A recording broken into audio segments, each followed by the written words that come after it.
प्रेमिका अपने प्रेमी को रात के 1:30 बजे कॉल करके बुलाती है। कहती है कि मेरा तुमसे बहुत मन कर रहा है यार संबंध बनाने का, और घर पर सब सो गए हैं। एक काम करो, तुम गांव के आस पड़ोस के लोगों से छिप छिपा कर तुम मिलने आओ, लेकिन ध्यान रखना कोई भी तुम्हें देखने ना पाए।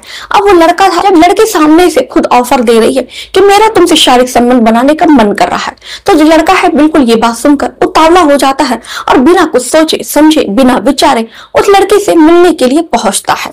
अब वो उससे मिलने के लिए रात के 1:30 बजे वो उससे मिलने के लिए पहुंचता है। लड़की उसको मीठे में खाने के लिए कुछ मीठा देती है। उसके बाद वो जो लड़की है उसको पीने के लिए पेशाब देती है। लड़का मीठा खाता है और वो पेशाब पीता है। उसके बाद दोस्तों कुछ ऐसा होता है कि जिसे सुनने के बाद आपको भी अपने कानों पर विश्वास नहीं होगा, और आज के बाद से, ये कहानी सुनने के बाद से आप लोगों पर विश्वास करना छोड़ देंगे। और जरूरी भी है दोस्तों, क्योंकि आज के समय में हमें कभी भी किसी के ऊपर विश्वास नहीं करना चाहिए, क्योंकि सबसे बड़ा जो विश्वासघात होता है वो आपका अपना ही करता है, जिसको आप सबसे ज्यादा प्यार करते हैं, जिस पे आप सबसे ज्यादा भरोसा करते हैं। क्योंकि दोस्तों विश्वासघात का नाम ही होता है विश्वास। अगर वो लड़का उस पर विश्वास नहीं करता तो उसके साथ विश्वासघात नहीं होता। ये कहानी सुनने के बाद दोस्तों आपको बहुत बड़ी सीख मिलेगी और एक बहुत बड़ा सबक मिलेगा। तो इसलिए इस कहानी को दोस्तों स्किप मत कीजिएगा, वीडियो को पूरा देखिएगा और इस कहानी को पूरा सुन के जाइएगा। ये कहानी सुनने के बाद दोस्तों आपकी दिशा बदल जाएगी, आपका सोचने का नजरिया बदल जाएगा। तो चलिए दोस्तों कहानी की शुरुआत करते हैं। आदाब, शक्ति का नमस्कार, हाजिर हूं मैं फिर एक बार आप लोगों के साथ। उम्मीद है हाईवे क्राइम टेक की फैमिली अच्छी होगी, स्वस्थ होगी, मस्त होगी, अपना ख्याल रख रही होगी। इस घटना का जिक्र करूं दोस्तों इससे पहले आप लोगों से एक गुजारिश है कि अगर आप लोग चैनल पर नए हैं तो चैनल को सब्सक्राइब कर लीजिए, वीडियो को लाइक कर दीजिए। अगर आपकी कोई भी राय हो, सुझाव हो तो उसे कमेंट में करके जरूर बता सकते हैं। अगर दोस्तों आप चाहते हैं कि मैं अपनी वीडियो में आप लोगों का नाम लूं तो अपने नाम के साथ साथ अपने जिले, मोहल्ले, कस्बे का नाम करके जरूर बताएं। हम अगली वीडियो में आपके नाम के साथ साथ आपके जिले, मोहल्ले, कस्बे का नाम जरूर लेंगे। तो चलिए दोस्तों इस कहानी की शुरुआत करते हैं, ज्यादा वक्त जाया न करते हुए। राजस्थान में एक जिला पड़ता है बलातोरा। बलातोरा में एक थाना पड़ता है सिरीधरी थाना। सिरीधरी थाना के अंतर्गत एक गांव आता है जिसका नाम कुशलू गांव होता है। कुशलू गांव में ही एक तेल का कुआं होता है, जिसका जो मालिक होता है वो सोचता है कि क्यों ना मैं अपने कुएं की देखरेख करने के लिए किसी लड़के को, ईमानदार जो लड़का हो जो इसके अच्छे से देख रेख कर सके, पूरी निष्ठा से, ईमानदारी से काम कर सके, मैं किसी लड़के को तेल का कुआं उसको दे दूं और उसके बदले में उसको कुछ तनख्वाह दे दूं। अब इसी तरह पास के ही गांव में एक लड़का होता है जिसका नाम होता है मगाराम। लड़का जो है कुशलू गांव के ही 70 किलोमीटर दूर का रहने वाला होता है। बाड़मेर के नागड़ा गांव का वो लड़का रहने वाला होता है जिसका नाम होता है मगाराम। मगाराम को तेल के कुएं का जो मालिक होता है वो उसको तनख्वाह पर रख लेता है। अब मगाराम जो था वो बहुत ज्यादा ईमानदार था, एक बहुत ज्यादा अच्छा लड़का था। वो अपना काम पूरी निष्ठा से करता है। रात की ड्यूटी होती है, लड़के को रात भर जागकर उस कुएं की देखरेख करना होता है। जो लड़का था मगाराम वो अपना काम बहुत ईमानदारी से करता है। मगाराम एक दिन रात की ड्यूटी कर रहा था, तभी देखता है कि 12 बजे सुनसान सड़क पर एक लड़की जा रही थी। मगाराम उसको देखता है तो सोचता है कि इतनी आधी रात को, इतनी देर रात को इतनी खूबसूरत लड़की बताओ अकेले कहाँ जा रही है। मगाराम उसको देखता है और मन ही मन में सोचता है, लेकिन वो कुछ भी बोलता नहीं है। वो लड़की फिर अपने घर चली जाती। फिर मगाराम अपनी ड्यूटी करने लगता है। फिर दूसरे दिन जब 12 बजता है तो देखता है मगाराम कि वो लड़की, फिर वही लड़की उसी रास्ते से जा रही होती। अब मगाराम जो है उस लड़की को देखकर कहता है, ये लड़की है कितनी खूबसूरत है। मगाराम उससे बोलने की हिम्मत नहीं जुटा पा रहा था। अब जो लड़की है मगाराम के पास पहुंचती है, कहती है आप इतनी रात को क्या कर रहे हैं। मगाराम कहता है कि मेरी रात की ड्यूटी है, मैं तेल के कुएं की रखवाली कर रहा हूँ। लड़की कहती है आप मुझे भी अपने साथ ड्यूटी पे रख लीजिए। मगाराम कहता है कि ठीक है मैडम, अगर आप ड्यूटी करना चाहती हैं तो ठीक है, कोई बात नहीं, कल से आप आ जाइए, हम दोनों साथ साथ ड्यूटी करेंगे।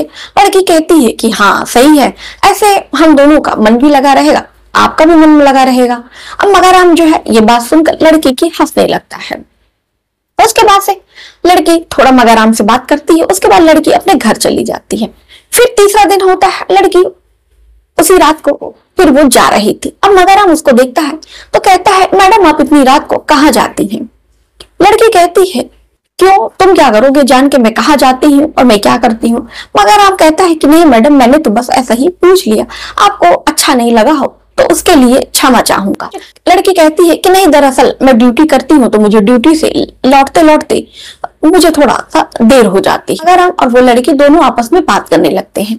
मगाराम लड़की से पूछता है कि मैडम तुम्हारा क्या नाम है? तो लड़की कहती है कि मेरा नाम जेठी है। मगालाल कहता है कि मैडम एक बात कहूं, अगर आप बुरा ना माने। लड़की कहती है कि बिल्कुल कहिए।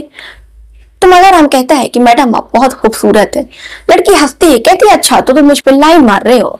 मगाराम कहता है कि नहीं मैडम, मैं आप पे लाइन नहीं मार रहा, आप सच में मैडम बहुत ज्यादा सुंदर है। अब लड़की ये बात सुनकर मुस्कुरा देती है। फिर मगाराम लड़की से कहता है, जेठी अगर तुमको बुरा ना लगे तो मैं क्या तुम्हारा नंबर ले सकता हूँ? जेठी मगाराम से कहती है, तुम मेरा नंबर क्या करोगे? मगाराम कहता है कि आप इतनी खूबसूरत है कि हमेशा मैं आपके बारे में ही सोचा करता हूँ। अगर आप अपना नंबर दे देंगे, मेरा जब भी मन करेगा मैं आपसे बात कर लिया करूंगा। अब जेठी उसकी बातों पे मगाराम की हंसती है और उसको अपना नंबर दे देती है। उसके बाद से जेठी अपने घर चली जाती है। अब मगाराम बराबर जेठी को कॉल करता है और दोनों एक दूसरे से घंटों घंटों बातें करते हैं। दिन मगाराम जेठी से कहता है कि जेठी तुम मुझे बहुत ज्यादा अच्छी लगती हो, कुछ चाहने लगा हूँ। जेठी कहती है, तो इसमें मैं क्या करूं? अगर तुम मुझको चाहने लगे हो तो इसमें मैं क्या कर सकती हूँ? कोई और बात हो तो बताओ। फिर मगाराम हंसी हंसी में कहता है कि जब भी मैं तुमको देखता हूँ तो मेरा मन करता है कि तुम्हारे साथ कुछ करूं, तुम्हें अपनी बाहों में ले लो। अब जेठी फिर कहती है कि अच्छा बस इतना ही मन करता है? तो मगाराम कहता है कि नहीं, और भी कुछ करता है, लेकिन शायद अपने दिल की बात तुमको बता दूं तो हो सकता है तुमको अच्छा ना लगे और तुम बुरा मान जाओ और तुम मुझसे बात करना बंद कर दो। मैं नहीं चाहता, मैं तुमसे दूरी बर्दाश्त नहीं कर सकता हूँ। जेठी कहती नहीं, मुझे जानना है कि तुम मेरे बारे में क्या सोचते हो, बताओ तुम क्या सोचते हो। अब जब जेठी मगाराम से जबरदस्ती पूछती है तो मगाराम बताता है कि मेरा मन करता है कि मैं तुम्हारे साथ शारीरिक संबंध बनाऊं, तुम्हारे साथ सेक्स करूं, मेरा मन करता है तुम्हारे साथ सेक्स करने का। अब ये बात जेठी सुनती है तो कहती है कि मेरा भी तो मन करता है तुम्हारे साथ सेक्स करने का। जब दोनों की रजामंदी हो जाती है इस बात के लिए तो फिर मगाराम जेठी से पूछता है, तो बताओ फिर हम लोग कब मिले?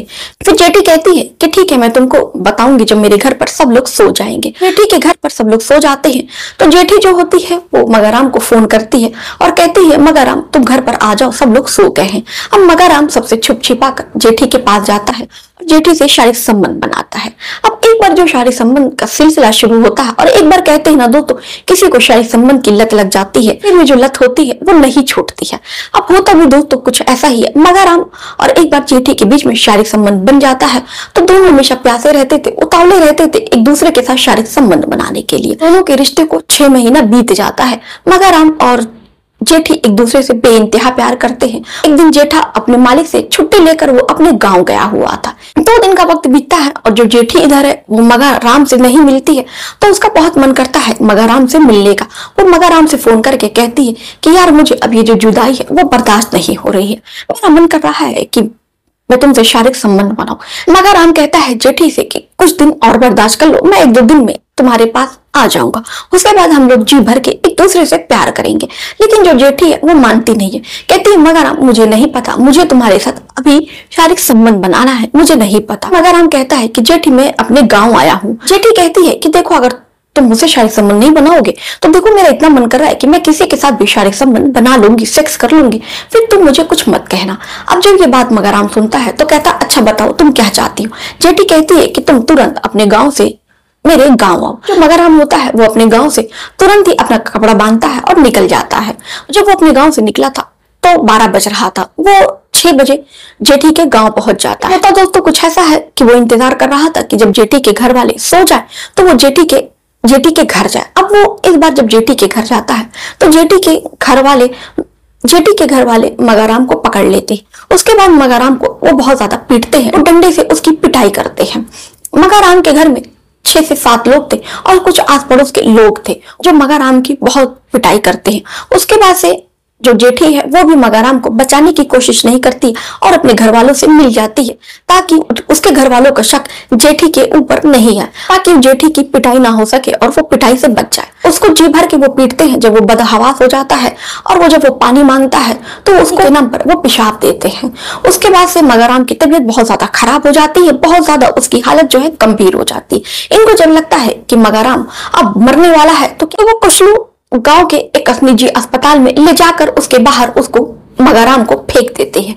उसके बाद से जब वहां पर डॉक्टर बाहर निकलते हैं तो देखते हैं कि एक आदमी काफी गंभीर हालत में पड़ा हुआ है। फिर वो तुरंत अपने अस्पताल में उसको अंदर करते हैं और उसको भर्ती करते हैं। उसके बाद उसका इलाज करना शुरू करते हैं।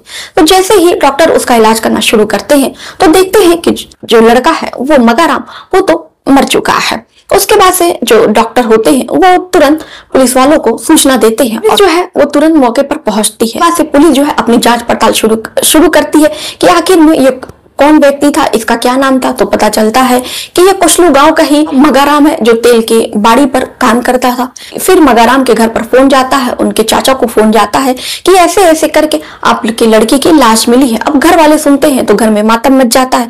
उसके बाद से घर वालों से पूछा जाता है कि आपके लड़के की क्या किसी से कोई निजी दुश्मनी थी। तो घर वाले कहते हैं कि हमारा जो लड़का था वो सीधा साधा था और बाहर गया था पड़ोस के गांव में कमाने, भला हमारे लड़के की किसी से क्या दुश्मनी हो सकती है। पुलिस वाले फिर अपनी जांच पड़ताल आगे बढ़ाते हैं। उसके बाद से मगाराम की कॉल डिटेल निकलवाते हैं तो उसी कॉल डिटेल में पता चलता है कि वो एक लड़की से वो बातें किया करता था। उस लड़के के घर पहुंचते हैं और उस लड़की को वो थाने लेकर आते हैं और उससे वो पूछताछ करते हैं। अब जो लड़की है एक बार में ही वो टूट जाती है और फिर वो बताती है कि कैसे उसके घर वालों ने मिलकर और आस पड़ोस के लोगों ने मिलकर मगाराम की हत्या की। उसके बाद से जो पुलिस है 8 लोगों को गिरफ्तार करती है और भी जो लोग मगाराम की हत्या में शामिल थे एक एक करके उनको पुलिस ढूंढ रही है। मगाराम की जो प्रेमिका थी जेठी, उसको भी पुलिस ने जेल की सलाखों के पीछे डाल दिया है। अगर उस दिन जेठी विरोध करती और पुलिस को मौके पर बुला लेती तो शायद आज मगाराम जिंदा होता। तो दोस्तों कभी भी किसी लड़की के ऊपर हमें एक आग बंद करके विश्वास नहीं करना चाहिए। एक प्रेमिका ने ही अपने प्रेमी की जान ले ली। तो दोस्तों ये घटना आपको कैसी लगी, इस पर आपकी क्या राय है, आप हमें कमेंट में करके जरूर बताइएगा कि क्या मगाराम की प्रेमिका जेठी ने क्या सही किया, क्या उस वक्त उसको आवाज नहीं उठानी चाहिए थी, क्या जेठी को उसको बचाने का प्रयास नहीं करना चाहिए। क्या आप मानते हैं कि जितने उसके घर वाले दोषी हैं उतने ही दोषी उसकी प्रेमिका जेठी भी है। तो चलिए दोस्तों मिलते हैं फिर किसी और घटना के साथ इसी समय पर एक नई घटना के साथ। जाते दोस्तों अभी तक अपने चैनल को सब्सक्राइब नहीं किया तो चैनल को सब्सक्राइब कर लीजिए, बेल आइकन को क्लिक कर दीजिए।